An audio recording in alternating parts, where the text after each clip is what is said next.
talking low, girl. We know what we're talking low, about. girl. We have no idea what we're talking about. Do we ever? Hello. Hello. I think these are some of the ugliest gloves, but goddamn, this have come in handy since the first live show. These are my outdoor smoking gloves. And I can use my phone with it still. Wow, it's got the little pads. Yeah. Not as easy, but it works. Dude, we are down and dirty this week, boys. You think? Down and dirty. Trying to catch it. We are just a week after we were sitting so high with the live show. And then here we are recording on delay because no one had power, and now we don't have internet, and now it's been snow, and now it's been Death. Yeah, well, no one died. Who died? My spirit. Oh, okay. That's fine, though. Can be renewed. The snow isn't the problem. This is the same fucking winter we get every year. You're Every the year. problem. You're right, Peter is. Mm-hmm. It's like you don't notice the winter storm if you have power. The Right. minute you lose power, You don't got that power. you notice everything. You lose power, you don't got the power. True. Literally and figuratively, boys. You know how else you know you're rich? If you have gas at your house, you're rich because you still have heat. Yeah. So if you're relying on pure electric, You're heat donezo. fucking goes away. You are donezo. I need a gas fireplace. Or Well- just the first thing we're going to do is a fucking chimney sweep because we're using that fucking fireplace next time You this could just happens. have a wood fireplace. Yeah, that's what I mean. We still need a chimney sweep, though, so we I don't know. burn our house down. Duh. Fuck, man. Stop questioning me. Braxton, let me hear you again. Hello. All right, you're fine. Hello. We're back. We're in the garage. It's freezing outside. Well, it's not that bad. It's not, well, yeah, because we have the door closed this time, so we're basically hotboxing ourselves with your freaking Black and Milds. We never even opened the garage door when we used to be over there. We just have this door open. That's true. It is. Don't fact check me. Feels like 25 degrees outside. Yeah, we're not really outside, though. Close I need you guys to enough. stop bitching, okay? Bring some fucking energy. It's not that bad. Easy. We've got the energy. Easy. It ain't that bad. Okay, Mr. Glovies. If all else fails, Exactly. Get some gloves. Where's your fireball gloves? if all else fails, this will just turn into a naked spooning episode of It Just Makes Sense. Apocalypse version. No, that is not what's good. There's a lot of steps before we get to that. At what point, like in Day After Tomorrow zombie apocalypse, what tier, if you're talking about like first to go, living for like a little bit, like maybe a month, year, or are you a survivalist? Like which one are you? Are you asking how long you would last? Yeah, like if you were in like The Last of Us, Day After Tomorrow, freaking zombie whatever. I don't want this to sound negative, but if I was alone, I would last a lot longer than with my lady who has zero survival skills. Because at that point, with us two and our dog, I would be saving them first along with saving myself. You're a martyr. But love I that. could go, first of all, I don't think anyone would fuck with me. And if they do, I'd be ready. And I could go without eating for a long time. Right. I don't get cold that easy. I could eat disgusting shit. And I have a very high pain tolerance. Right. But like, can you make a fire? I can make a You fire. can make a fire, You yeah. have to be a Boy Scout to know how to make a fire. Honestly, I would hope I'm one of the first to go. Yeah. But I think that if I wanted to, I could last a while. Could you like Nick Offerman yourself in The Last of Us, where you just build like a total compound? I don't know. I think that would be pretty difficult. It would be freaking awesome. I think us three could last as long as we want with outside circumstances possibly, but what would be the advantage to his point to lasting that long? Right. Like you'd want, like if there's a fucking earthquake, take me. I don't want to be around for that shit after. Or you know, in a fictional sense, if there's a zombie outbreak, like, shoot me. Like, Yeah. I don't want to deal with that. constantly being chased or hunted. Like, no. And with something like that, it's only going to get worse. More and more people are going to become zombies. Like, kill me. Yeah, this you're not looking at like a quick recovery from that. No. You're looking at decades, if not hundreds The thing of years about an before. earthquake is if you survive the earthquake, then it's over. Right. You can kind of rebuild from there. And whereas with something that's like a zombie outbreak or like a what's it called, like a medical outbreak, a disease, Fungus, sort of, whatever. Yeah, that just grows and grows and grows, and it's hard to stop. I also and I hope this doesn't sound like I'm definitely not bragging because I don't want to be around for this shit, but I wouldn't be scared. There would be a part of me that's like, if zombies are chasing me, it would just be annoying. It would be more annoying than scary. I wouldn't fear it because the worst case scenario, I would instantly think of what is the worst case that could happen here. They bite me and I turn into one of them. You do not want me as a zombie. That is terrifying for others. You're the guy who shows up like after. You're like the mutant zombie afterwards. It's like the first wave, and then like big zombie comes. And then, Yeah, But that's it. Like I you're the wouldn't- boss at the end of the level. I wouldn't even be like aware that I'm doing that. Like if they get me, and I just turn into one of them. something tells me. But then you like eat your wife and your dog. But I wouldn't be. It's not gonna be my way of thinking That's what now. would scare you before it happens. Because those thoughts would be going through your head. If they were still around, I wouldn't last that long. I'm thinking about this like it's just. Something tells me that you might enjoy a bit of a zombie apocalypse or day after tomorrow situation because you just kind of like, you've talked about eliminating distractions and all kinds of stuff, right? Simplifying everything. Getting back to... I don't know if that's what I would consider simplifying things. That complicates things a little bit. A little bit. A little bit. Think a little bit more. Well, you have to complicate things to make things simpler, I think. Yeah. I see the point of like you get down to square one where your only worry is getting food and surviving another day. Yeah. Like, you imagine sitting there, you find some half-ass made bunker, and you're sitting there, I'm like, I don't have to pay my cell phone bill today. I ain't got no motherfucking But mortgage. the way this story started is you just stumble upon some halfway made bunker. Yeah. Well, how often does that happen, you think? He's friends with Bezos. I don't think Especially in the West Coast. I don't think that's that crazy to think about, that someone is putting together No, some I'm sort not of... saying someone. I'm saying us. In our living scenario, we live in Southwest Portland. We meet up with Pete. Somehow we were able to get across the river. Forded the I'm river. not thinking yeah. about it like one Oregon of us will build it. Trail I'm saying like... style. No, I'm thinking about I'm this. not either. I'm saying we meet up in Selwood. We're all together. Okay? Where do we stumble upon Where's the a bunker? halfway made bunker? 142nd, Southeast 142nd place. It'll be By kind the of baseball fields. You think? When you go down to the dugout, go 50 feet, and Yeah. you turn right. There's someone that built a bunker, then got eaten, didn't finish it. no. Now it's ours. Now it's ours. But What we should now do we've is, told them about is it. we take over a sector of the Clackamas Mall. You know what I'm saying? It was like go up to Concordia or like old Concordia College or Lewis and Clark or freaking Pittock Mansion. I know everyone's going to go to Pittock Mansion. Yeah. But No, we would want to get as far from the city Yeah. as possible. Find a rich house. Those fuckers make bunkers, man. it is. There's somebody here that has Rick Ross money, and they have some sort of underground shit with supplies and food. I do not like that people are making bunkers, and I don't know why.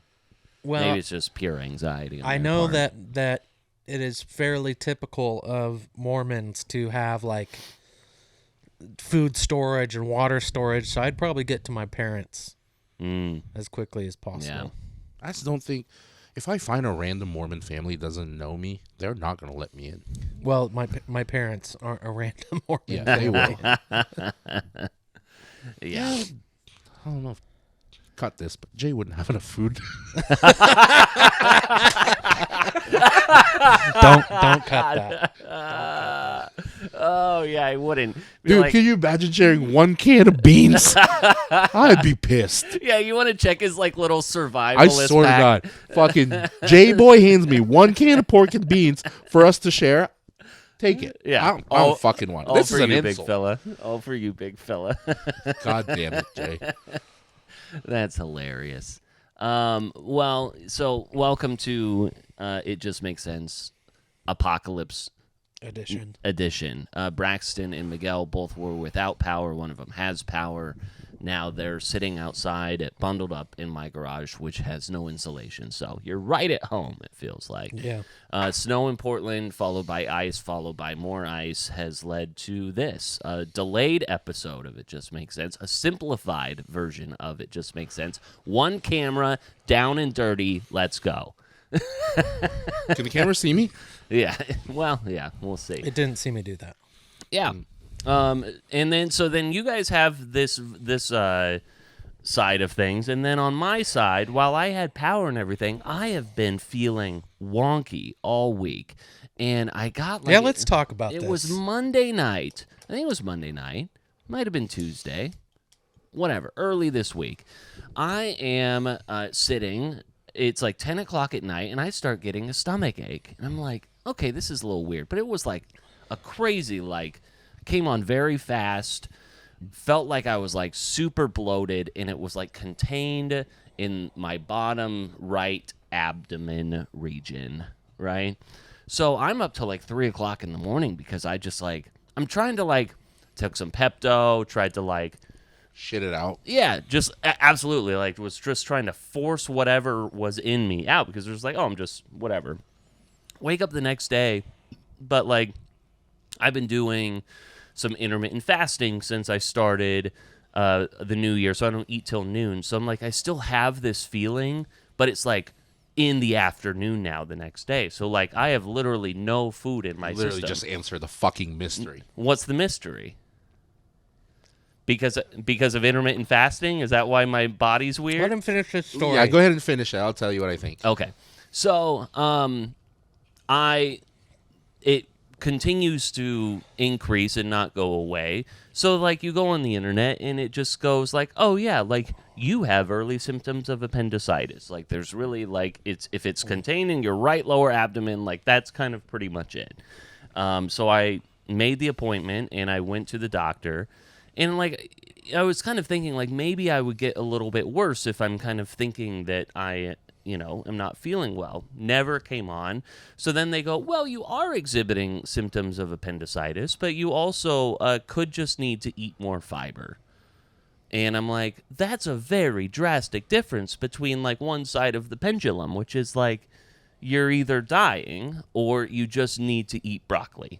And, I still feel fine, and so therefore I just feel they were talking to me about how, oh, well, if you have not enough fiber in your diet, then it takes longer for the stuff in your large intestine to move around, and you could just have not a blockage, but it's just going slow around this corner because the large intestine has Traffic is moving slow. Traffic is moving slow, and it's just kind of right where the appendix is, which is not a good place to have that. So, Can I give you my opinion? yes, doctor. First of all, people on the internet are idiots, Okay. including us. Yeah. So it's not like this holds any weight. But we talked about this. If you have appendicitis, you would not be able to do what you're doing right now. Yeah, You for would sure. be in a world of fucking Yeah, it would be pain, like you've never 8 felt plus out of 10 pain. Mm-hmm. Because my sister has gone through this. I was there when this happened, and You've it seen was it. Writhing, can't stand up straight. before.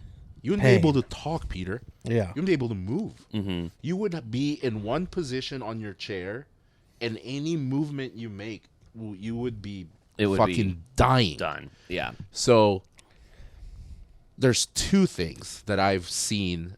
Also, what's confusing is the whole fiber thing. You said you've been able to shit and pass gas. Yeah, so that's what... So nothing's blocked. There's no blockage. Yeah, so what is it? One's really bad. What if the blockage is higher up the road? You know what I mean? Maybe. Traffic. Traffic. One's really bad. You're in the good part. You but there's consume a traffic lot of behind you. sodium. This bottom right could also be start of kidney stones, which is bad. That's that used to make Heiner cry. Mm-hmm. Passing kidney stones. 2, how many times have you done some sort of fasting? Especially intermittent fasting where you don't eat for half a fucking day. Yeah, I mean, I did it last year for a while. So people who normally don't have a lot of experience doing fasting and then they do it, and I've seen this from other people. Like, I've never experienced it myself. Like, I've done the master cleanse where I didn't eat for 15 days. Mm-hmm. But I've seen people do fasting. Ulcer. Mm. The ulcer is not, I mean, it's not mild, but it's not as bad as kidney stones or appendicitis. Mm-hmm. And it's just like your body getting used to, for years, you're eating around the same time and you're feeding yourself around that same time. And all of a sudden, you're not eating till noon. Yeah. You're not eating till 7 p.m. or something. You just go like that. more high protein or something like that. You're not, Your body's super high. confused. I'm fairly confident it's not appendicitis. Yeah, me too at this point. Yeah. Early stages, though, like you're kind of like, could this be, because there's kind of like a ramp up period, right? But then They're you like, just well, you as soon take as that you, shit out, right? But it pretty quickly becomes very, very painful. yeah, I mean, because it's about to explode essentially inside of you, yeah, and as I'm sure you got to get it surgically removed and all that kind of stuff, which you can live through, and everything could have been fine. yeah. But I But- mean, like the fact that it was just like down in that area, so like right away, like heightens your Yeah, you anxiety, WebMD'd it, yeah. and and it tells you. Yeah. you're- I know it sounds crazy because appendicitis is no fucking joke. I'd rather have appendicitis because I know I can get it taken out surgically Sure. and not deal with it anymore than pass kidney stones. I am terrified because it comes out your pee-pee. because it comes out of my pee hole. Yeah, That just sounds fucking traumatic. like it's a nightmare to think about that. Yeah. Yeah.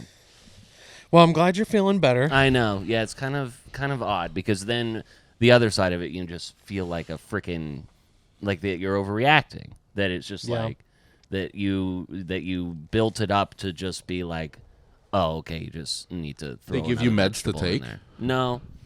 No, they did some blood work and they did everything, and I'm sure they were probably just like on the back end, just thinking I was insane, but They all laughed at you taking when you walked me. out. Yeah, exactly. But you What know, a fucking pussy. He said appendicitis. You hear this guy? yeah, is this guy? What a dope. Well, thank you again to everyone who showed up to our live show presented by Stoli last week at Jimmy's Sports Bar and Grill. Yeah. Very successful. Had Yeah. a lot of fun. I thought it went So really much well. fun. Great merch too. Look at yeah. those Moscow Mule cups. Amazing I merch. tell you It's what, right here. though. It's back though. Yeah. I personally took a little bit too much advantage of the Stoli after we were done recording. I took you home and I was like, bye. You just got out of the car. You left. Yeah, vodka shots. I've not done that in a long time. I haven't taken vodka shots like that in a long time. And boy, howdy, was I feeling it the next day. Were ya? Yeah. Vodka shots are just. I mean, shout I out to bear- Stoli, I- but I have not done that in a long time, and that vodka shots are not as pleasant as other shots. No. I'm not a big fan of shots in general, but No. man, Yeah. vodka shots. Yeah. It was a good time, but yeah. Amazing time. Even for the people who decided that they were going to do dry January and felt victimized by us talking about it. Yeah. Yeah. Whatever. No here nor there. We were happy you were there as well. But for the people who weren't there or who did not see the live show, I wanted to reprise. Watch it on YouTube, bitch. Yeah. I wanted to reprise what happened because, like, this was very much a surprise for Juan Magoo over here. He had no idea the birthday surprise. So I think that it was all kind of like sinking in all at once. And I want to listen to it again. And I want to get kind of like your reaction now that you have had a chance to This see bitch. it. Hey, what's up, Miguel? It's your favorite basketball player, Tyler Hansbrough, and your buddies, Peter and Braxton, hit me up, and we want to wish you a happy birthday. They did tell me that you hate UNC, and you are a big-time Dookie. That's tough to hear. But hey, you know what? You guys are playing well. We're playing well. You guys have taken a few losses. You lost to Arkansas. We smacked them. But it's still early. Anything can happen. We'll see how it shakes out. I like my Tar Heels. I think we're playing well. But also, they did say that you're a little bit nervous about going on the He live really leaned show. into the nervous part. Hey, Yeah. man, relax a little bit. The Tar Heels, we're not coming through that door. Go ahead, put your guard down, and enjoy the live show, man. It's not every day you get to go and do a live show. But also, don't be nervous. Don't be tight. Because, you may end up like your Dukies did on the biggest stage in the rivalry a few years ago in New Orleans at the Final Four when we smacked you guys on the biggest stage and handed Coach K his final L before he sat down for good. That will never get old to me, and you guys always need to know about that because Duke sucks and Duke will always suck. But I wanted to let you know about that and remind you it wasn't that long ago. But anyways, best of luck on your live show. I do a podcast, and so I know that's got to be exciting, regardless if you're nervous or not. Wishing you all the best, and go Heels! That's so good. I thought this whole time when you had pre-framed the surprise, I thought it was gonna be like me fatter, like the players, or like me as a woman again, or whatever. Is the last thing I expected. It's probably, I am not an easy person to get presents for, whether it's a physical present or anything. Yeah. Hands down, one of the best gifts I have ever gotten. But it was so conflicting because I hate this fucking guy. There's no other athlete, professional or college, that I hate more than I hate Tyler Hansbrough. From day one. The worst Tar Heel ever. Because he is arguably one of the best. I mean, he is a Hall of Famer, like collegiate Hall of Famer for North Carolina. Yeah. I mean, outside of Jordan and Stackhouse and Vince Carter, he's in the top 5 of North Carolina. Yeah. I fucking hate him so much. I watched the live show portion where me watching this and just watch how my face changed every 2 seconds. Where I'm like Anger, funny, disbelief. if you could see the subtitles of what's going on in my head, I was going, what a great fucking surprise. But motherfuck, what a troll job. What a mix of a great birthday gift / the best troll job I probably have ever seen for me.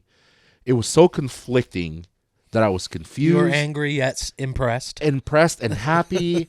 Grateful. It was a bowl of fucking mixed emotions that I Yeah. didn't know what to do with. It was an incredible troll job. So good. How creative to think this deep to find this guy. I mean, honestly, it had gotten a reaction out of me and a feeling out of me better than any Duke player. May have been able to. It would have sure. been. It could have been J.J. Redick. It could have been Jay Williams, Christian Laettner, Shane Battier. I would have been like, fuck, man, like a Duke guy greeting me happy birthday. But the fact that it was this piece of shit, it was so impressive. Props to you guys. That was incredible. Well, all credit to Peter. He's the one who put it all together and made it happen. It so. is. And you had this in your pocket for a week? Yeah. You know how hard it was? You can't keep secrets. How the fuck did you? It was so difficult. Like, I almost told Braxton the night before. I wanted to, because I knew there was going to be a surprise. there was but going to be he a didn't tell me surprise. what Did you know it was a cameo? No, I assumed. yeah. I assumed. There were hints that it was a cameo. Yeah. Yeah. But I knew there was going to be a surprise, but he didn't even tell me what I think it the was. first thing I said when the video was over, while we were sitting up there, it was a reaction out of my hate for him, and I just turned to Peter. I was like, "Please tell me you didn't pay that much for him." I was like, "He's not worth that much not money. even I worth it." appreciate the surprise, but he's not worth that much money." Yeah. No, we it was so perfect. So props to Tyler Hansbrough. And like when you fill out the request, you have like so few Like a X or Character Twitter limit. character count. Yeah. So to like fill in like UNC hate, birthday, troll, just like all live show. Did you type out word for word what he said, No. then that is fucking props to him. Yeah. Yeah. Absolutely. He leaned into talking shit in detail. Mm-hmm. And to address Yeah. the 2022 fucking loss with Coach K's retirement, Yeah. oh my God, I was boiling inside. Oh, so I remember when I got it, I was so nervous to open it because I was like, please be good, please be good, please be good. And so I was watching it with my wife, and I'm just like jumping up and down on the bed and just like ended up running around the house. I was so excited. It's probably the best present I've gotten for a birthday. Well, thanks. Great job. That's all it needed. I to be. appreciate it. Yeah. And I'll have this fucking video forever, this piece of shit. And it gets to be in the show open too. So Did he say anything about like welcome to It Just Makes Sense? So I asked for a liner, and so like part of the whole thing when we were talking was like the nervousness around the podcast. I wanted to make sure I weaved that in there somehow, not to be like, hey, shout out our podcast, because like on Cameo, you know, there's like all kinds of like extra endorsement stuff or commercial things or whatever. It was like The way that Joey Harrington turned us down. exactly. So it was like, how can we like get him to talk about it without like doing that? And at the end, I was like, if you're willing, like, could you do a liner for the show? He did not do a liner. That's okay. I understand. But he's still, you know, This is point was mostly this is also very hard to accept, but the fact that this, as much as I dislike him, the fact that he's now just a notch above fucking Joey Harrington because he did do this, that says a lot. Fuck Joey Harrington. I know. Look at your power Like, I ranking. don't like Oregon, but like Oregon hate will not even come close to North Carolina hate. That's incredible. He is above Joey Harrington in my book for doing this. That's so funny. Yeah, it was great. Good job, Pete. Okay, so I don't know how to segue out of this one, but I did want to talk about a kind of a rebrand that I feel that a certain company is doing. Have you guys seen that OnlyFans is really trying to not be a porn website these days? I've been getting Yeah. ads all over the place on my Twitter account or whatever, and it's just like this ad here that was like, mindlessly browsing for more reality shows, elevate your entertainment with OFTV. It's 100% ad-free and subscription-free. Discover new creators and binge-watch shows like In Real Life for free. And it's like, do you think that like if we got on OnlyFans and we go, hey, subscribe to our OnlyFans page, what that sounds would different. mean? They have like a comedy special too where it's like LMAOF. LMAO. Only Yeah. you get it. Yeah. Yeah, let me spell it out a little bit more. So it's like, how is this going to work? And it's just kind of like, again, oh yeah, I'm subscribed to that person's OnlyFans page. Could you imagine if we told people to subscribe to our OnlyFans page? So they're like We'd probably trying. make more money. They're trying to be like some sort of like a mini Netflix without any name. Or like big It's name it's more people. like IRL, Twitch. Yeah. like in real life, like day to day. Follow along Well, with what like I do. like a Patreon or a Yes, Discord or yes. something When like OnlyFans that. started, outside of like the nudies and all the sex workers, they had people doing cooking shows. Yeah. Really? They have people doing like it's a yoga channel or something like that. Interesting. So it's Yeah. existed. Now they're just turning up to like an actual show. So they're trying. Okay. I think it but- started this way and then got taken over Yeah. by sex workers, and now they're trying to claw back. I see That what we're you're. both. I see what you're saying though, because it has that Connotation. yeah, but they're not. If you give it a couple years, people will be able to accept it more when Maybe. this shit starts like trending. Yeah, I mean, like, and then you put Livy Dunn on here, so like, of course, people are like, "Oh, Livy Dunn has an OnlyFans page, sweet." Are you trying to sexualize Livy Dunn? I would never. How is it different than people sexualizing Emma Watson and fucking Harry Potter? Yeah, how's it different than people When sexual? does that happen? Every fucking movie. Yeah. No, it doesn't. How is it different than people No. sexualizing us? Emma Watson That's making true, out in Harry Potter underage? Come on, When does No she one make has- out in Harry Potter? dude. Lord of the Rings. Yeah, never mind. I will just say we've all been in that. Like, are they 18? Let me know when they're 18. No, never. All right, cool. Maybe we could take Livy Dunn on a date to Applebee's. No. No, all right. Have you seen Millie Bobby Brown? All right. Pete? Yeah, Yeah, I bet you would. she's a cutie. She's 18, right? Damn it, I'm gonna. Gotcha. I think. Damn it! I think she's 19. All right, cool. Applebee's has this new date night card promotion in which you can spend $200 to, in essence, get $1,500 worth of food throughout the course of the year. It's going to be kind of like an Applebee's black card in a way, where you get a $30 loaded up onto this date night card. You get it 52 times in a year. You can't use it more than once in a 24-hour period. But in essence, it will pay for $30 of food, not alcoholic beverages or anything like that, Per week. per week.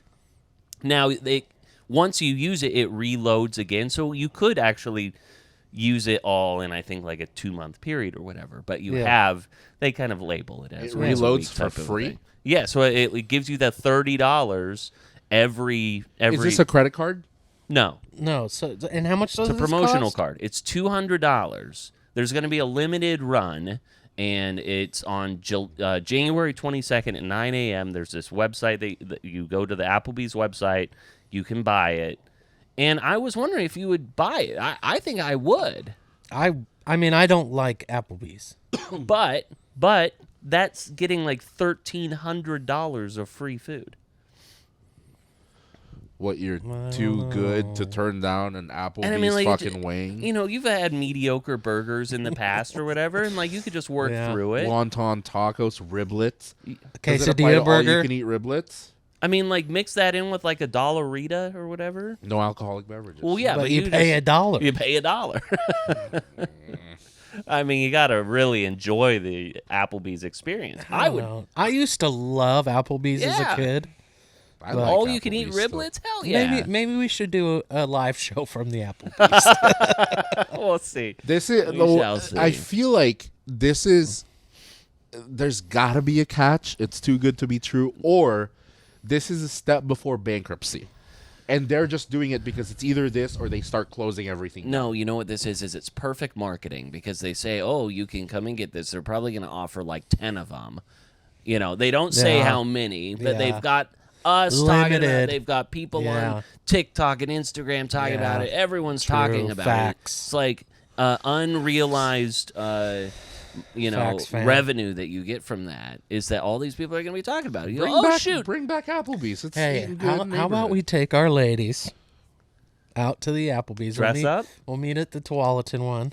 Can we act like we're going to like No. homecoming or something? Winter formal? Get tuxes. Yeah, winter formal to Have you gu- Applebee's. have Get you- a have limo you guys and actually everything. gone to an Applebee's during like a school dance? No. No. It was before junior prom. We I went ain't- to Applebee's. Yeah. Was it I ain't legit? White trash. Yeah. How dare you? There were no white people, Yeah. Oh, okay. but it was Applebee's before junior prom. You get all you can eat riblets before prom. I did. In his Dude. white tux. yeah. To think about You all were the a white tux guy all for the sure. all the places we went to before like a formal dance. There's only one that makes sense, because if you think formal dance, you go to like a nice restaurant. Senior prom, we went to Salty's on the Marine. Sorry. But that was a nice dinner. That was an expensive dinner. Before junior prom, we did Applebee's. Before like a winter formal, we did some sort of a diner with like a train going around. And then one of the best ones was a winter formal my junior year. We went to Mongolian Grill, an all-you-can-eat Mongolian Grill. Jesus Christ. You don't take me to an all-you-can-eat and think I'm not going to get my money's worth. I could not move. Yeah. I was in a shirt and a tie, and this was like the girl-ass guy, like winter formal. I ate so fucking much at Mongolian Grill that I could not even fucking dance. Yeah. I Just was ripping ass sweating. all over the. I was sweating. Yeah. I was like, motherfucker, like I need to go to bed right now. Yeah.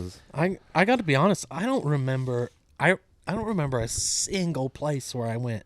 I went to a lot of school dances. You was probably high, bro. Red No, I Robin. You wasn't. probably went to Red Robin. No. No Red Robin was a very common Yeah. pre-dance joint. No, we never. I remember we would go to places that weren't like chains. Yeah, I'm trying to remember where we went to. Like, where would we But I eat? went. I You went to a definitely went to shit like a ton of- fucking old Chicago or Pietro's Maybe. or Yeah, where did we go? you're- Like, definitely Red Robin. a LaSalle private school in Portland. We went to like a super nice steakhouse, like Higgins or how something, many or Huber's. school dances do you guys think you went to? Probably less than 10. I would say like Less. 8. Like if you're thinking of, like you got homecoming, winter formal, like Sadie 5 a year. Hawkins. Yeah, like and then there's like random ones. like a spring. There's usually like a Yeah. spring dance. I'd say 8 to 10. My answer would say a lot about me. Didn't go to any homecomings. I went to 2 proms. Well, because you were playing football, right? You didn't go like ours was always like after a football game or something. Yeah, but I don't know for Ours some was reason. on Saturday. Oh, okay. after. Yeah, it wasn't during a game. Like Yeah, it after a wasn't game. during a Oh, game. okay. But I just never went for some reason. Never went to any homecomings. I went to 2 proms, junior and senior year, and the only dances I went to outside of proms were girl ass guy dances because they had to pay. Yeah, the Sadie Hawkins you dance. bitch. Yeah. 2 Sadie Hawkins, 2 winter formals, which are tolos, and then I went to 1 spring dance my senior year, which was like a white out, like where you're white. There's what do you call them? Fucking the rave lights. Yeah. The glow in the Black dark lights. Yeah. So 1, 2, 3, 4, 5, 6, 7. Okay. Went to 7. Yeah. I think I went to 20.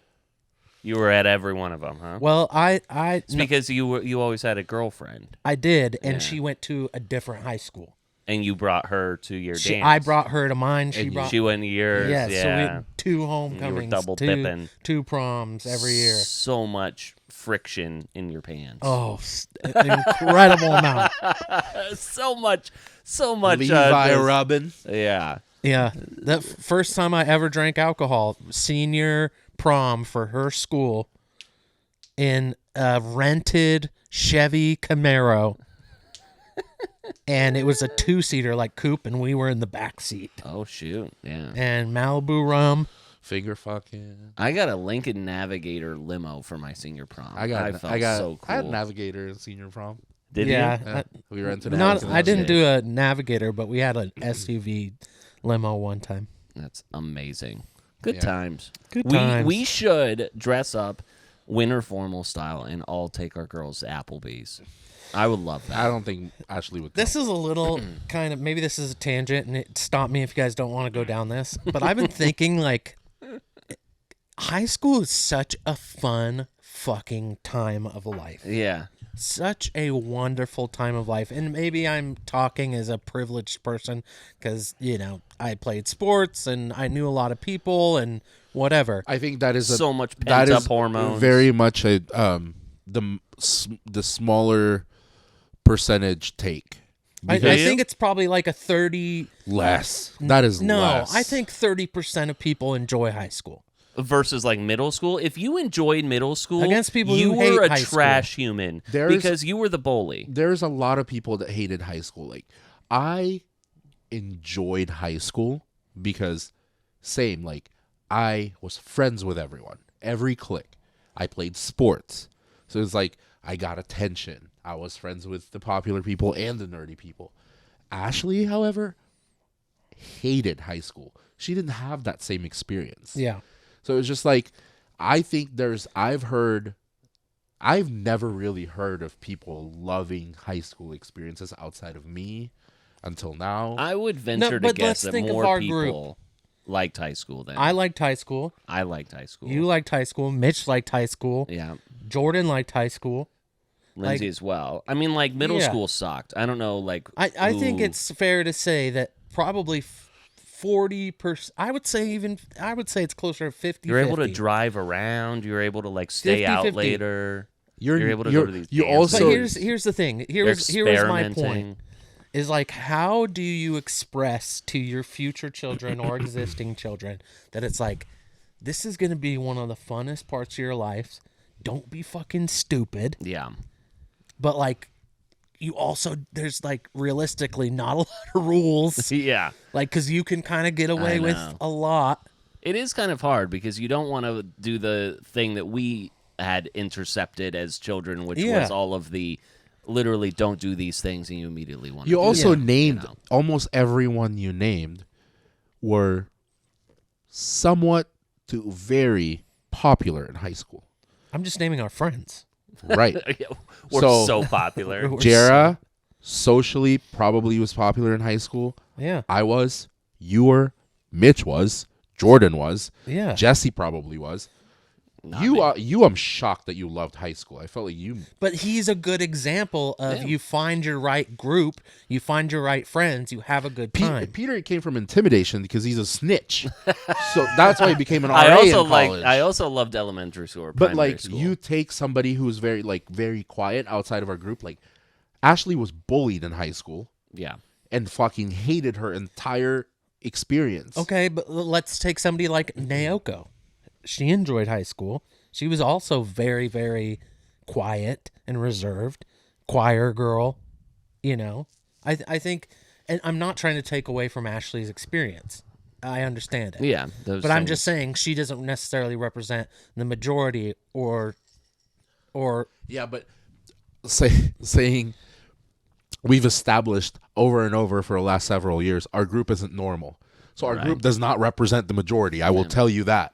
I agree. That's why I'm saying it's probably 50-50, 60-40, something like that. at official IJMS, let us know. Yeah, let us know your high school experience. Primary or elementary school, middle school or high school, and then there's college. You and I don't even think- throw college in there; that doesn't count. But And like, I of think those my three. point is like when you have kids, how can you express to them that like this can be one of the more fun sectors of your life? I mean, you just basically say, "Don't blow it." Like, Yeah. don't make me be the bad guy here. We will Yeah. give you latitude. Yeah. You will have freedom until you abuse that. Yeah. And, you know, we understand that you are going to do these things. We're aware because, like, Brody is my child through and through. That kid is 97, 98% me and my personality. Why does it sound like you guys are making two different points, though? Because I think what you're viewing it as like how Brody will be at that age and what he's going to try and get away with as from his parents. And he's thinking like, what will be your high school experience? Am I wrong? I think we're kind of saying that similar things in different ways. Yeah. Because I think there's a point where like you could say what you want in the beginning. You could pre-frame high school. You could Yeah. say, okay, this is what you can expect, whatever. But your high school experience and your high school years, night and day to what any of your kids is about to experience. And they're going to go through and meet people that, and it's going to be up to them. No matter if Brody's just like you, it's going to be how he deals with certain personalities, and it's going to be his own experience, regardless of what you guys said. And I, looking back, agree with my parents so much, and we can go beyond. We can move on. Got From to this. talk about sports events. Sorry, No, you're But- good. but- Love it. it really is so important who you surround yourself with. Like I thought my parents would say that, and I'd be like, I'm an independent person. I'm strong enough and able enough to like not be influenced. But it's like there's no doubt that I became the person I am or was the person I was because of the people I surrounded myself. I also I don't think I can speak for a lot of people with my experience, because most people that I'm friends with, Yours is unique. yeah, because people went through elementary school and middle school and then high school, and it's like some people went to a different school after middle school, and some of them went, and those are either people you stuck with or you never talked to in high school. I didn't I came here and start freshman year of high school. Right. So it was an experience of like a culture shock. I didn't know anyone, but lucky for me, people at my school were very open, and I had friends right away. And sports was such a big thing because it's like, oh, you play sports. Can I wear your jersey? Can I Right. do this? Can I wear your away jersey on Friday? Whatever. And I started having friends, and there's a lot of people today that don't have a lot of friends from high school. A lot of my friends are people I you still are connected. I became friends with from high school because it didn't go before that. So it was like it just stuck. Right. And these are people I still talk to today that I'm still really good friends with. So it was kind of a unique experience because it wasn't sunshine and fucking rainbows in the beginning. Like I remember getting food and like eating it in fourth period, kind of like Mean Girls, because I didn't know who to sit with. There were like these cliques. But another thing that I liked is it gave me, once I had friends, it gave me an idea like how different people were, because I had friends that were skaters. I had friends that were preppy. I had friends that were jocks. I had friends that were drama people. And I could sit with any of them and have this perspective from what each group were like. So I wasn't stuck in one. I mean, and you have carried that throughout your adult years. I mean, you are the you gotta glue be guy. friends with everybody. Yeah. You are. I never you really are that stuck guy. with one clique. It's just like I'm just cool with a lot of people. If you're cool, we're cool. If you're cool, we're cool. All right, Pete. Well, you know who's not Take very over. cool is Nick Sirianni and the Philadelphia Eagles. I don't want to like absolutely go back on last week because we're so late in being able to talk about it. By the time this podcast comes out, we like divisional games will be on, so like we'll talk about that and we'll get through it. But I am just like so shocked about the faceplant that the Eagles did, to the point where it's just like. I wonder how much money you would have lost or you would have won if you like had predicted this Eagles just face plant the way I they don't think had. a lot of people did. I think people were hoping, fingers crossed, that they will turn it around. But man, when they showed up against, was it the Tampa, Bucks? yeah, They looked dead from the get go. just No motivate, like zero determination, zero hustle. They all looked dead in the face. yeah, kind of like as a 5 seed, like a team that didn't want to be there, like a team that doesn't want to be in a bowl game or something like that. It's just kind of like, all right, here we are. Just You can't tell me they're not skilled or talented enough to beat Tampa Bay without A.J. Brown. They are. Absolutely. But it's just like, you look at that sideline and you look at their faces when they take their helmets off on the field. They did not want to be there. Yeah. Like they have accepted their fate. They're like, we're not gonna win this game. We don't want to win this game. I think it was more of like we should win this game. We don't necessarily have to give a lot to win this game. With the way it's been going, And again, I think that comes down to the environment and the coaching. And I do think that Nick Sirianni deserves a lot of that blame. But I tell you what, a guy like Baker Mayfield, he wants to win that game. guys just crushing smelling salts on his way Yeah, out, like he's on his way out from a WWE intro. Exactly. and that's a good comparison. Yeah. Like, that's how he views this. It's like, this is the biggest show This is WrestleMania. of my life. Yeah, he is gaining so much respect absolutely. Oh my from. gosh. Yeah. I mean, people were dogging on him, including us in the beginning on the Browns I would days. never. But yeah, you did too. You did. But that Dan Campbell story about, because they're about to play them, and they asked, "Did you see that story you had about Baker?" He was Dan Campbell was an assistant coach somewhere, and he was working out Mark Andrews from Oklahoma. And normally these like Heisman quarterbacks, they would not want to be out. Like, they've already gone through workouts. They have another team coming to watch them. And Baker came out and was like, "Oh, you're working out Mark Andrews and so, like, I got to throw." And he was like, it said a lot about that guy, where he just went through 2 workouts in the morning. He has another one coming up, but he's like, I got to make sure these guys look good. So I'm going to throw. He's like, he threw every ball.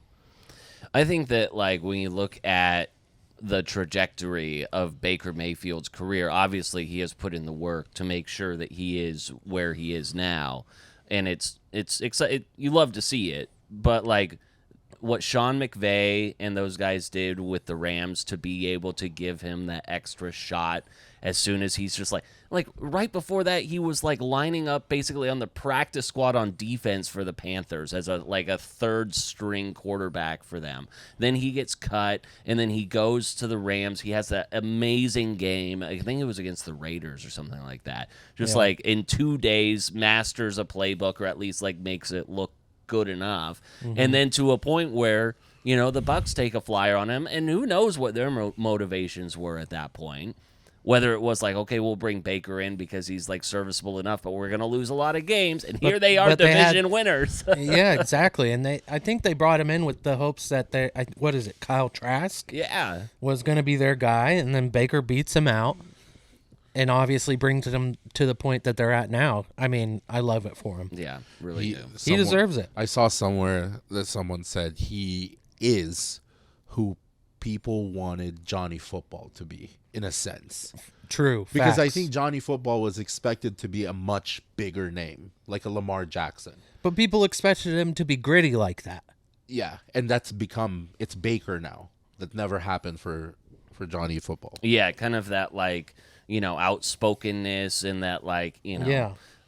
Prove it mentality. For sure. Good for them. And good, you know what? Great for fucking Mike Evans and Chris Godwin. I love those two. Yeah. Two of the most underrated receivers in the league that are consistently producing for you. I mean, the only reason Chris Godwin, how many times have you heard his name this year? Not a lot. When do you think he was drafted in any fantasy leagues?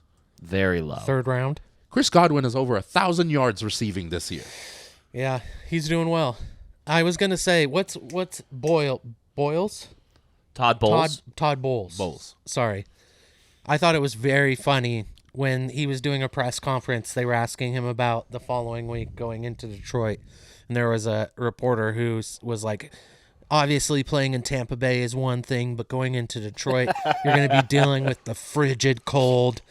It's, you know, it's a whole different environment up there. How do you plan to deal with it? And he goes, you know, it's a dome, right?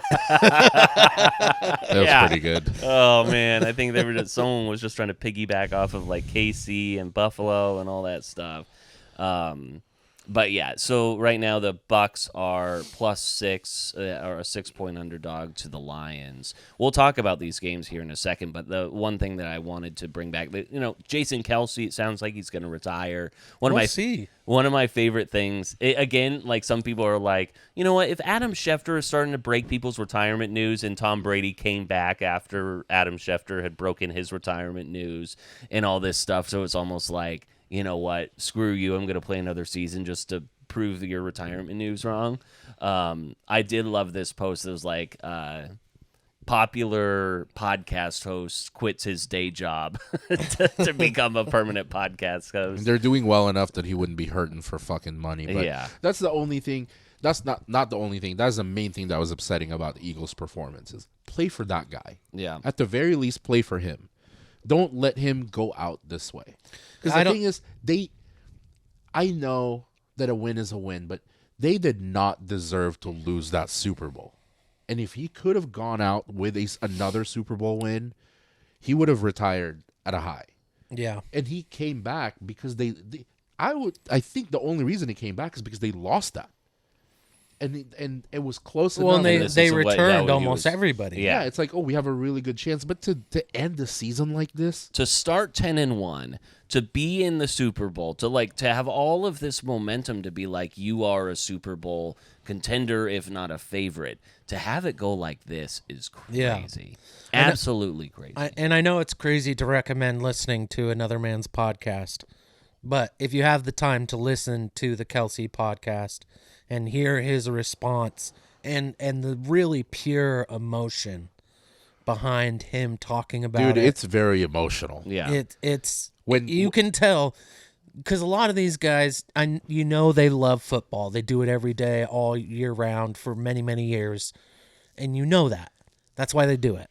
But to hear the way he talks about this game and his career, and to hear him getting emotional about it, it affected me. Right. You know, he loves the game. Yeah, He loves that team. He loves that city with all of his heart and with all intent. And he might be the only player ever to play for the Philadelphia Eagles that has 100% love from that fucking city. Yeah, that's Yeah. true. Like there's no and there's his no whole hate. his whole career Yeah. is there. Like it was really something There's to listen to. nothing about that guy that's for show. You know, he's not playing up any emotion. When he talks about the day to day, when he's like, I could do Mondays, I could do Tuesdays. Wednesdays are getting hard. Like Wednesday, the first hard day of practice is getting hard. Like you've seen him get emotional in the podcast because he doesn't have a problem showing his emotions. What gets you in that conversation is when Travis Kelce, Yeah. who is Mr. Too Cool for School, Yeah. when he's did- holding back tears. when he did his voice cracked when he Yeah. said "Hell yeah, Hell brother," yeah, brother. with a little Yeah. tear. Yeah. I was like, God, Damn. what is this fucking like Yeah. Armageddon all over again? Yeah. Mhm. Would we be surprised if they retire at the same time? Someone kind of asked Travis Kelce recently about whether or not about retirement or whatever, and he was talking about how he was still in love with it and still feels okay, and that was like just this week, I feel like. So Okay. I think, and there's been all those rumors and such, I think that Travis is probably still going for a couple years. I think if they win the Super Bowl this year, which I think is kind of a long It's a shot, perfect time to retire. I think Yeah, he's just done. go. Yeah, just Yeah. be done. After how the season has gone for Kansas City, Yeah. for them to beat a rolling Buffalo Bills, win the fucking Super Which Bowl, I don't think will happen. it's highly Spoiler alert. unlikely. But if they do that, what a perfect time for Yeah, them to and then retire. go and focus on your relationship with Taylor Swift, marry her, and Yeah. then be just like the greatest power couple. Yeah. Him marrying Taylor Swift is more unlikely than them winning the Super Bowl. How about TMZ reporting that he plans on getting engaged this summer? Could you imagine being a news outlet that just Yeah. makes up that kind of shit? Yeah. I fucking hate you. Yeah, it's also funny to see all those people say like, "Well, Travis isn't going to be at the Golden Globes because he's focusing." Does he really love her? Yeah, it's like the dude's preparing for a playoff game. Like, what are you? Come on now. Oh, goodness. But yeah, so I'm interested too. So if Jason Kelce retires, like he is the reason why the tush push works so well, and I'm wondering how effective it might be, or if someone would be able to like come in and Yeah, I don't make know. it as good or whatever. I just kind of was thinking about that. It was like, I mean, that they do starts have with him. They do have a very dominant line from left to right. That's for sure. Yeah, but you have to think like the day that Kelsey retires, whether it's this year or next, the next one out is the next best lineman, which is Lane Johnson. I mean, that's losing two of your best five. Yeah. Yeah. And But he already said he's definitely coming back. So you're gonna get him at least for another year. the or two. thing with those guys, though, especially somebody like Jason Kelsey, the up and coming center, this would be like the Brett Favre, Aaron Rodgers, Jordan Love situation. You know that guy has learned so much. Yeah. Not only that, but Jason Kelsey, the type of guy that he is, he's Has probably been mentored him. so open to like Yeah. teaching him everything. I think the Totally. Eagles would be fine in that position. It's just his send off is just so unfortunate. Yeah, He did it's not really deserve to go off like Yeah, this. and it seems kind of like the dominoes are falling that way, that he is going to retire. But I mean, I do feel like the Eagles do have a good enough team to where if he was to come back, they could put themselves in another position to make the Super Bowl. So it would be fun. Isn't it such a terrible sign when that tush push didn't work against Tampa Bay? Yeah, How many times have you seen it not work? yeah. And the fact that it didn't work, I was Has like you an guys are 85% fucking doomed. success Yeah. rate. Doomed. For sure. You know who I thought was going to be doomed was Mike McCarthy after their blowout defeat to the Green Bay Packers. And yet, here we are. And maybe it was a little bit of a benefit that we did not record until later in the week, which was that we found out that Mike McCarthy still had his job. We didn't need to have that conversation about Yeah. whether or not he was going to.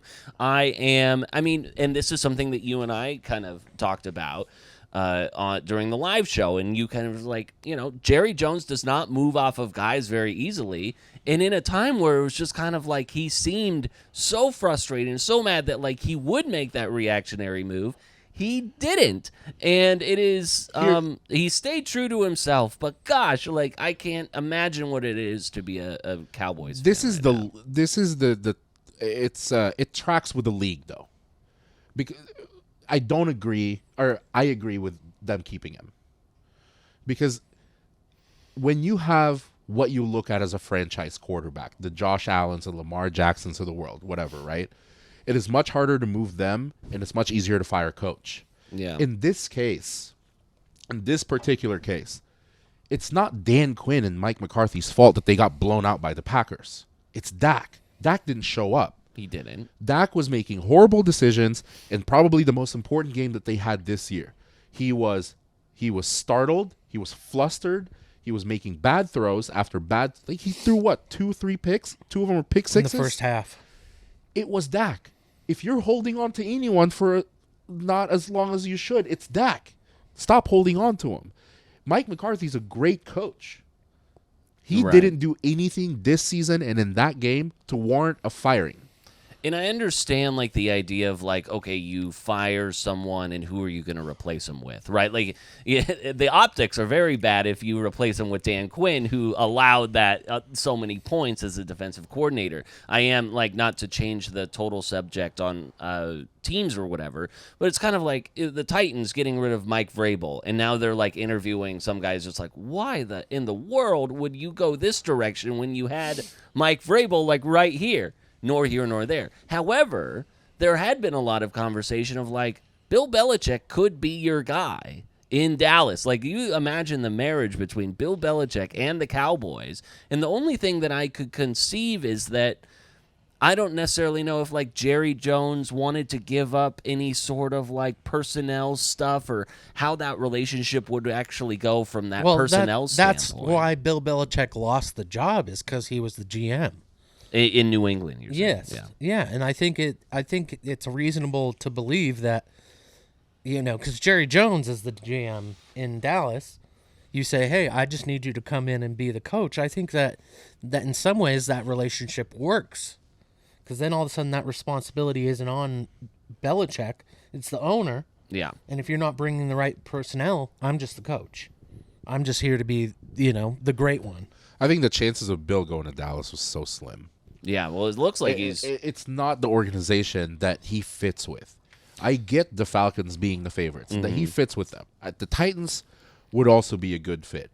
I think when you have these people who have never stepped foot on a fucking football field as a player and they're making decisions from up top, these decisions aren't always football decisions. They're a change of scenery decision. Oh, Mike Vrabel has not taken us past this point. He needs to go. We need a change of scenery. We need something different. And it might not be the best decision because now who do you have to choose from? You are not even a front runner for any of the top coaches. Yeah, none Bill, of the jobs. Harbaugh, I mean, the Chargers, the Falcons are ahead of you. Yeah. You're not close. New England's going to hire a new coach. They already did. Yeah, they took O.J. Mayo. Yeah. Oh, yeah, that's right. O.J. Mayo? Yeah. Yeah. Oh, he's a former linebacker, right? Yeah, he was Yeah, on the staff yeah. already and everything. They too. used to call him O.J. Belichick. Yeah, like they thought like he's been kind of what some people thought was the coach in waiting, but then Yeah. the Mike Vrabel firing kind of led people to believe like, oh, maybe Mr. Ring of Honor Mike Vrabel could be. And I think the it's head good coach. of the Patriots to like quickly be like, no, this is our guy. We believe in him. He is the quote unquote Patriot way. We're gonna stay with him. So Where did so a lot of people were saying this is what changed the entire Eagles season when they got rid of their OC. yeah, did that and guy their go? DC. Yeah, I mean, like they shifted. Was it Sean Desai or something like that? And then they just kind of moved Matt Patricia into a key role. So they it didn't changed- fire anyone. I It don't just think. changed, but they got No, they- no, that their OC went to yeah.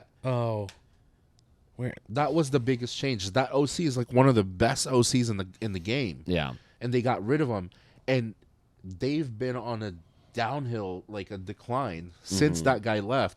And then Patricia got moved to calling plays, and it got even worse. The coaching changes fucked with everything.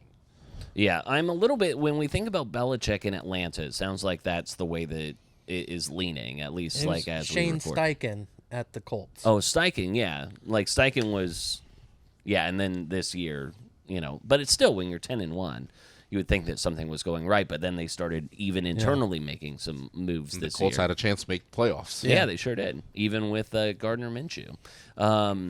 And okay, so with Atlanta, the one thing that I'm a little curious about is that, like, doesn't Bill Belichick like run into the same issue? There's young talent there, but like you're gonna have to probably draft a quarterback, right? Like, Desmond Ritter's not gonna be your guy. If I'm Bill Belichick, I say I'll come to Atlanta if you get Kirk Cousins.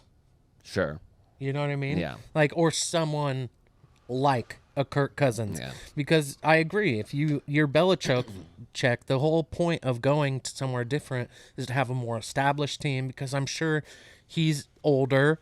He doesn't want to build from the ground up. He wants to come into somewhere where you're established and he can win, Yeah, 2 that's Super probably Bowls in the next 5 years. That's probably the move, is a veteran quarterback with a young, booming talent. Yes. What a bad time to be an underperforming quarterback currently in the league, because the class of quarterback coming in, I think they could all do well.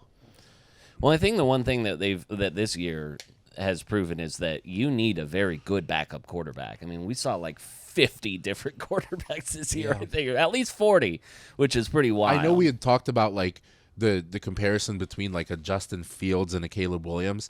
I think with Caleb Williams' arm, I think he'll do well in the league, pending where he ends up, which is looking like the Patriots.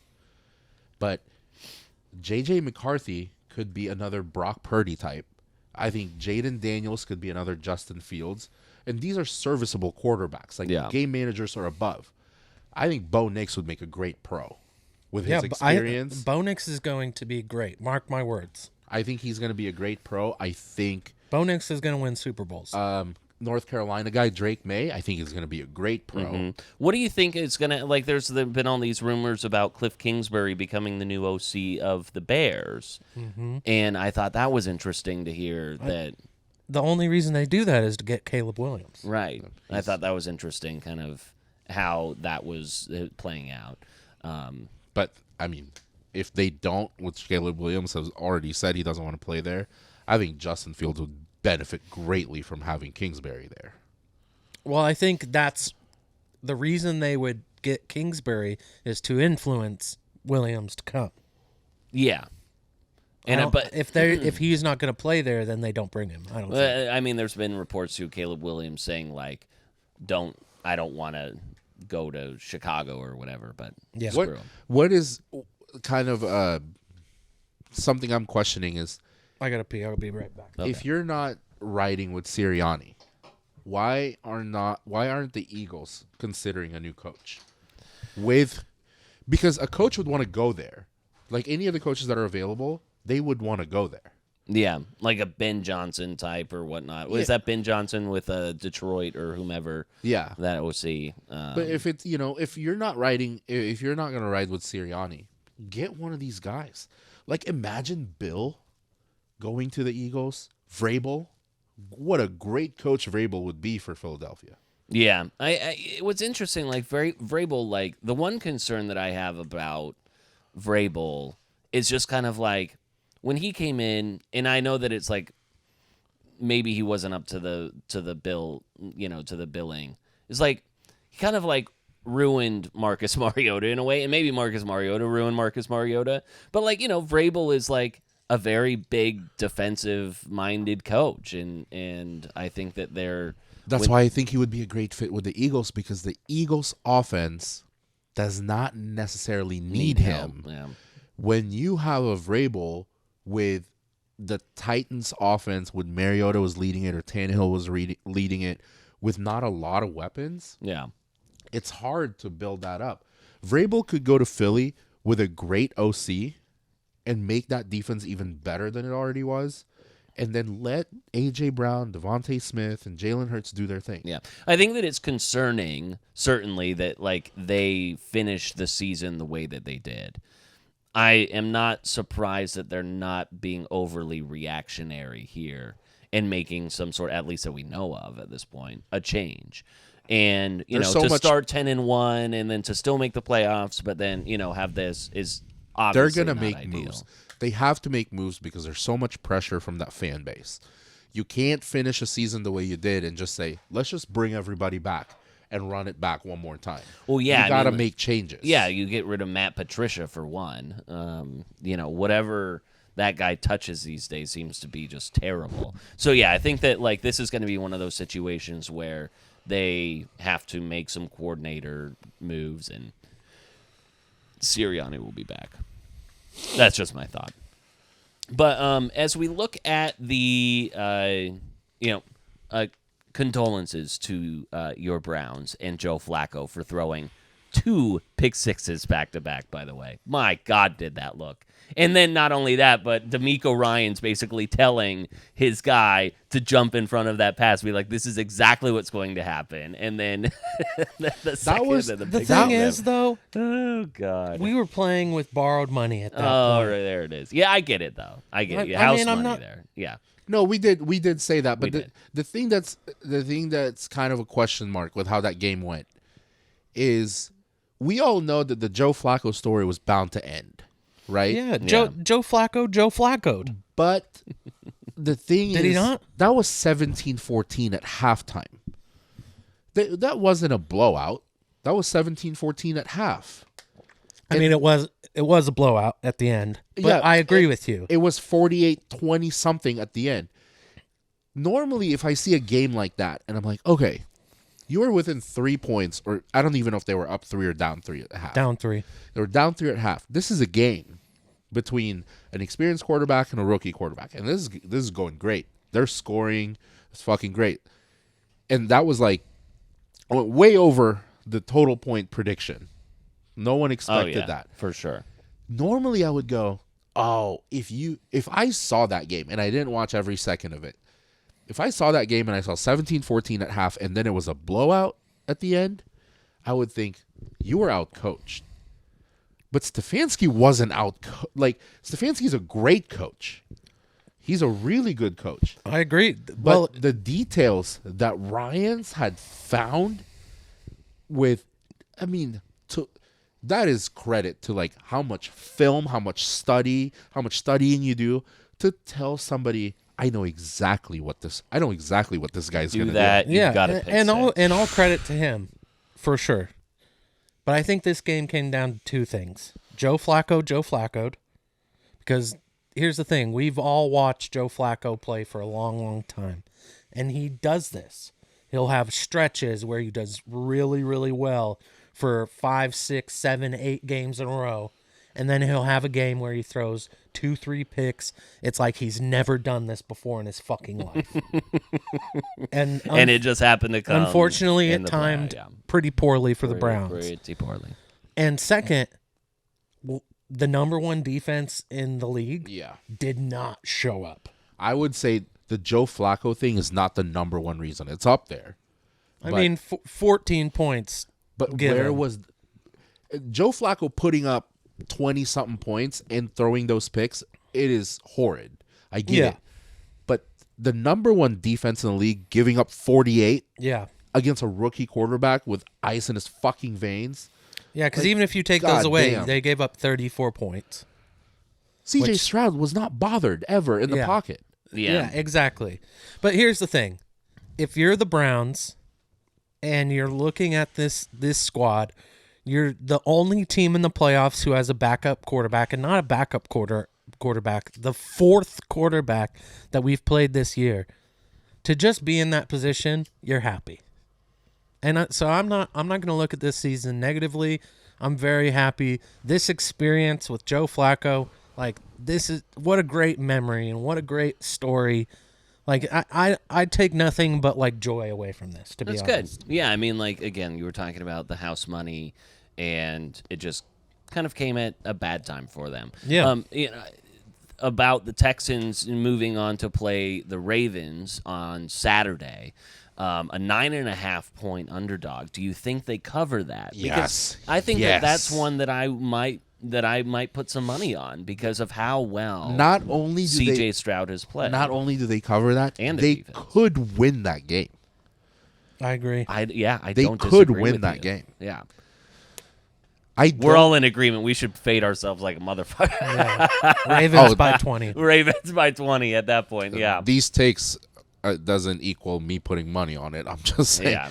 I'm going heavy on props, but the games I don't think the Niners are a gimme against the Packers. I don't think the Ravens are a gimme against the Texans. The most even game are the Lions and Bucks. The most exciting game will be Kansas City and Buffalo. Right. Yeah. For sure. And so if we look at divisional round here, we have San Francisco, 9.5-point favorite over the Packers. That is the late game on Saturday. Then on Sunday, we have the Lions, a 6-point home favorite with the Buccaneers in town on the early window. And then the Bills and Chiefs. Chiefs are 2.5-point dogs right now in Buffalo.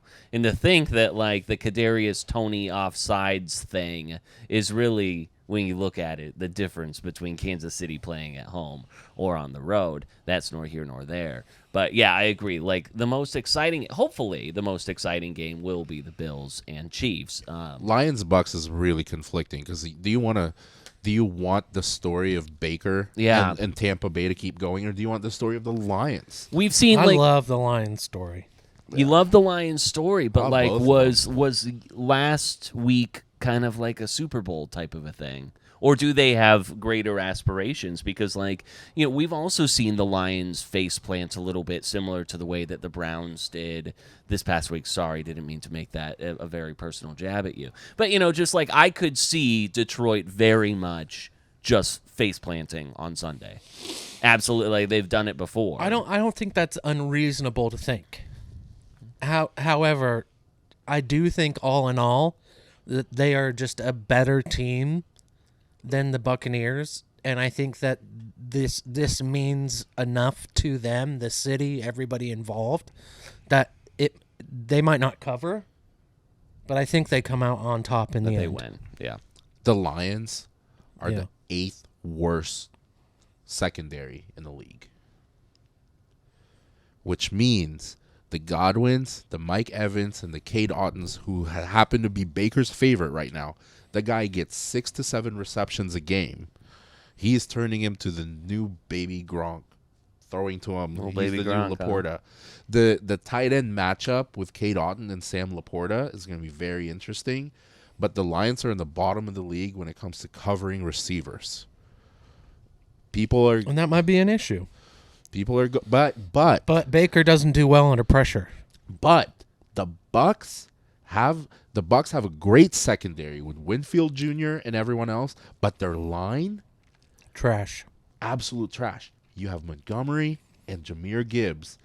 This is gonna be, if it goes the way I'm expecting it to, this will be such a high scoring they're Tampa Bay scoring and throws and Detroit scoring Heavyweight and runs. fight, haymakers. Yeah, like fucking back and forth. Mm-hmm. Yeah, I could definitely see that. Right now, the over-under is that 49.5. That's pretty high for a playoff game. It is pretty high. Another one that's very high. And I wonder if a lot of people are thinking about this game and with the 49ers and the Packers. But the 49ers, again, 9.5-point favorite over the Packers. We have like the LaFleur and Shanahan rivalry, which can't be, unnoticed, of the fact that those guys seemingly hate each other, despite how entrenched they are from their career perspectives. But I don't know, do you guys think that one goes over as well? Packers-Niners? Yeah, Packers. And do we think that like the Packers can kind of hang in? I think the Packers cover. For Yeah. sure.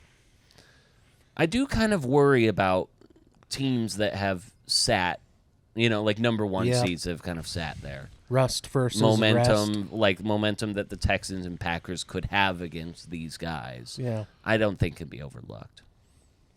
Yeah, I feel like this is one of those games that could go either like super low or super high.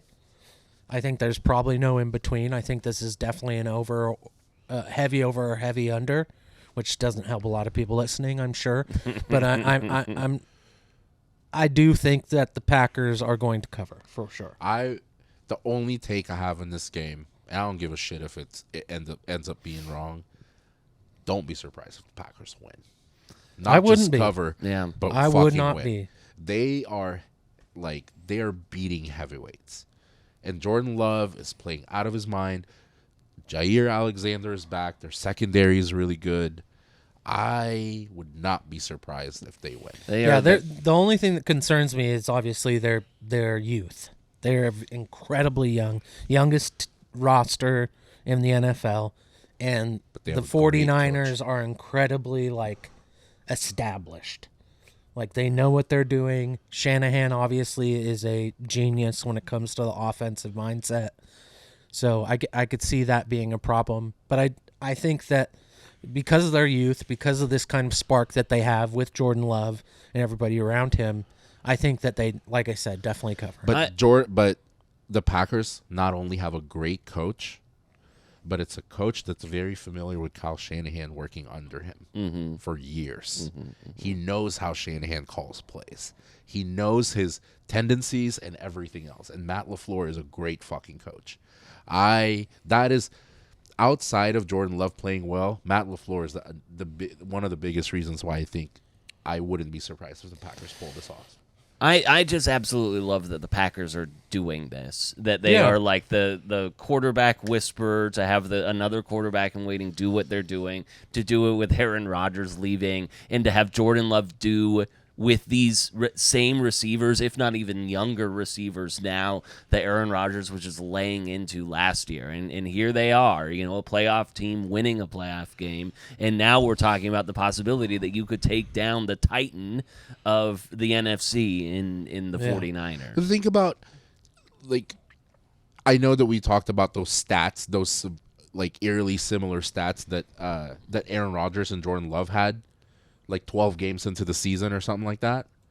And then did you see the video, a 1-minute video of the comparison between Jordan Love and Brett Favre and the throws he was making against Dallas and how they were the same? And don't forget that Dallas was a top 3 defense in the fucking league. And then you watch the Packers-Cowboys game, which everyone thought Dallas was going to run over them. You remember that throw to the Beaver, Luke Musgrave, where there was nobody around him? That play where he brushed up against someone and Dallas thinking he was going to block, and then he fucking rolls and there's nobody around him. I mean, Mike McCarthy is a great coach, but Matt LaFleur outcoached the shit out of him in that game. Yeah. You love to see it. Yeah, I think Shanahan is a better coach. I don't have any hate for San Francisco, but what I would give to see the Packers beat the shit out of them. I would love to see it. I would love to see it. I don't think that it's going to happen, but I would love to see it. Both teams are winners of 7 of their last 10 games, it appears. I'm trying to see what their head-to-head record is. I can't find it off the top of my head. But, okay, so we think that the Texans could cover or will cover 9.5. Packers could or will cover 9.5. I have no idea which way to go on the Bucs-Lions. I'm going Lions. Maybe not to cover, but definitely to win. I'm not picking a winner in that game. I'm just saying it's going to go over. Yeah. And then, okay, so then we have the Chiefs and the Bills, the game that we all like and wanted to see. It looks like the stadium's going to be in a little bit better condition in Buffalo. They had a bunch of people there shoveling out the snow and such. $20 an hour. Jeez. Yeah. They got to pay them more. A little bit. Give them a ticket. I guess in Buffalo, that's like that might actually be a lot. An hour here. But where do you guys see this one going? Because it seems that the Chiefs are the Chiefs of old, but Buffalo has home field, so that this is kind of turned on its head a little bit from years past. Chiefs win. I don't think it's a surprise. I've got the Buffaloes. He's got the Buffaloes. The Buffaloes Prime. Bills. Yeah, he's got those Buffaloes. If Buffalo, gosh, the way that they had increased their ground game, how they had run the ball a little bit more, whether or not Josh Allen runs all over the Chiefs. I think he ran 88 yards and 68 yards in his previous 2 games against the Chiefs as well. So that is something to be considered there. I think if if Rice did not have this like coming out party in the last 3 games, I would think the Bills would win. Yeah. Yeah, He and there's has a brought lot of- so much stability to that wide Yeah, receiver. and there's a lot of injury on the Buffalo defense, especially in their secondary. So I don't disagree with you. I think Rice, because of how he's been playing, on top of, I think the Chiefs will shut down James Cook. I just don't see Buffalo overcoming, not because if the Chiefs, which I think will shut down James Cook, then they're gonna put all running on Josh Allen, and then all throws. If you put Josh Allen in a situation where he has to throw more than he wants, and you pressure the hell out of he's him. Yeah. bound to make mistakes. Yeah. We've seen Yeah. it. Yeah. When the team's on his back, he gets wily. And guess who's Wiley is such a good word. Guess who's Yeah. likely to do that? Andy fucking Reid. Yeah. Andy Yeah. Reid is gonna plan for Josh Allen, and I think he's gonna shut him down. It'll be close though. Yeah, and I just want the Bills to win. I think the story is better if the Bills win. If you're asking me honestly, but we'll see. we shall see. The conspiracy theorists are out a little bit in this game as well. Sean Hockley, Ed Hockley's son, is going to be the head referee for that game, and apparently his games favor the Chiefs heavily, and he penalizes the Bills heavily. So The the fix is already in. Yeah. This is like all sports, but I thought it was very interesting. There is that. I don't think it's All the Smoke podcast with Steven Jackson and Matt Barnes. Maybe it is, but they had Andre Iguodala, they had Jeff Teague, and all this shit. But it applies to the NFL too, because there's been like Brandon Marshall on that podcast. They've talked about this. So when people put on their tinfoil hats and they talk about is the NFL and then NBA rigged? To a certain extent, it is, but it's not super obvious. So, and they know, because the way both sets of athletes in both sports opened it up is like, we know, but we don't want to say it. And they're like, come on, you got to say it. You got to say it. I don't know if you guys saw this. I did This not. was so fucking eye-opening. They're like, okay, here's how the refs do it in both sports. I don't know if it applies to baseball as much. It's a little bit hard to control. But in a sport where scoring is at a high, it's so much easier for the refs to control. If you are, for example, let's take the Bills and the Chiefs game. You know this is a Josh Allen, Patrick Mahomes, like, fucking shootout. Showcase. You yeah. might not be in a lose-lose situation here, because either one moves, there's a story. And both leagues will always lean towards a great storyline. You need somebody in the Super Bowl or the conference championships to bring viewers, right? Sure. If you are a Baker Mayfield in Tampa Bay and you're playing against the Chiefs or the Bills, you don't have as much of a story, right? You don't bring as much to the table. So if you want to win that game, the refs will tell you, you better win by fucking 20. Yeah. Excuse me. You better not let this be a 3-point game in the fourth quarter. Because if it's a close game, they have control. They will make those calls. And they do make those calls. They do make those calls. You can go back to the Des Bryant catch. You can go back to, there was that Packers game where the guy landed, his knee went down on a 1-yard line and he extended, and they're like, well, that's a touchdown. And they reviewed it and they're like, well, we want the Cowboys to move on. Right. So so technically in the NFL, if you're not touched, you can get up and go, right? So none of this shit makes sense. He extended and the ball crossed the goal line. They called it an incomplete pass. Yeah. Oh, it was against the Patriots. And the Patriots needed to move on. So if you want the refs to not have control, Win by a ton. you better be up by a ton, where they can't control it at the end. They're all aware of that. Every single one of them. Because the Kobe's of the world, the LeBrons of the world, the Patrick Mahomes, they will get They get the favored. edge. So you want to be up by a lot against them, or it's going to go against you. Agreed. And honestly, I am so excited for this playoff weekend. I think it's going to be some of the better matchups we've seen in a while across the board. I'm very pumped. Next week on the Undiscovered Files, if it just makes sense, was it rigged? Who do you think has a better story with the Bills and the Chiefs? Like who? I think it's a toss-up. Yeah, honestly. I mean, I think that probably who has the better... Because Everybody I don't loves know. an underdog, so I think Bills. Sure, but the Taylor Swift thing Yeah, actually. in the Super Bowl. Yeah, the Chiefs. I'm betting on the Chiefs. Chiefs are winning. Chiefs going to win that If game. you're Josh Allen, you better be up by a lot because Yeah. Taylor Swift, you're playing against her. Yeah, you see Travis Kelce and Taylor Swift kissing underneath the confetti in Las Vegas. Oh, Taylor my God. Swift, Mama Kelsey in the Super Bowl box. And They want Jason will that. be there. Yes, Jason will be there. You want that. Yeah. All right. Chiefs by a Chiefs by a million. All right. We need to get back inside. It is cold. And if you've made it this far in the podcast this late in the week, God bless you. My goodness. So that's all I've got.